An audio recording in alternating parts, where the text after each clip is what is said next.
Hello friends, নতুন একটা ভিডিওতে তোমাদের আবারও ওয়েলকাম।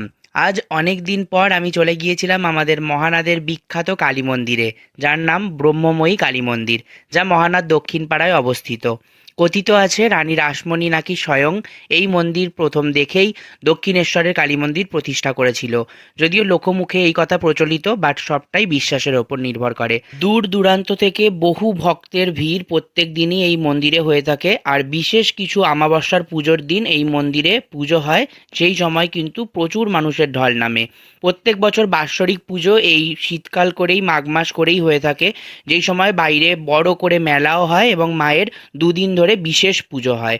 এবং সারা গ্রামবাসী এবং যত ভক্তবৃন্দ আসে সবাইকে কিন্তু ভোগ প্রসাদ বিতরণ করা হয়। মায়ের অসাধারণ দক্ষিণাকালীর রূপ তোমাদের সঙ্গে শেয়ার করে নিলাম।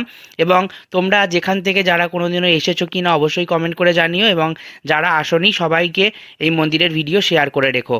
মা খুবই জাগ্রত, এবং মায়ের কাছে এসে কোনো কিছু যদি চাওয়া হয় মা অবশ্যই সেই মনস্কামনা পূরণ করে। এই মহানাথ ব্রহ্মময়ী কালী মন্দিরে প্রত্যেক দিন যেরকম দুপুরবেলা নিত্য পুজো হয়, সেই রকমই প্রত্যেক দিন সন্ধেবেলা সন্ধ্যা আরতি হয়। সন্ধ্যা আরতির সময়ও প্রচুর মানুষ এসে পুজো দিয়ে থাকে, এবং সন্ধ্যা আরতির পরও সকলকে প্রসাদ বিতরণ করা হয়। আজ আমি এই মন্দিরে ঘুরতে গিয়ে একটা ছোট্ট ভ্লগ আকারে তোমাদেরকে এই ভিডিও শেয়ার করলাম। সেরকমভাবে সময় হয়ে ওঠে না। আগে প্রায়ই সন্ধ্যেবেলা আসতাম, সন্ধ্যা আরতি দেখতাম। আজও এসেছিলাম, বাট সন্ধ্যা আরতি এখনও শুরু হয়নি। তাই কিছুক্ষণ একটু ঘুরিয়ে নিয়ে তোমাদেরকে ভিডিওটা শেয়ার করলাম। তোমাদের কেমন লাগলো ভিডিওটা অবশ্যই কমেন্ট করে জানিও। কে কে এসেছো তারাও কমেন্ট করে জানিও। আর যারা আসোনি অবশ্যই ভিডিওটার মাধ্যমে দেখে থাকলে একবার এসে এই মন্দিরে পুজো দিয়ে যেও। মন থেকে মায়ের কাছে কিছু চাইলে মা অবশ্যই সেই মনস্কামনা পূরণ করবে। আজকের মতন টাটা।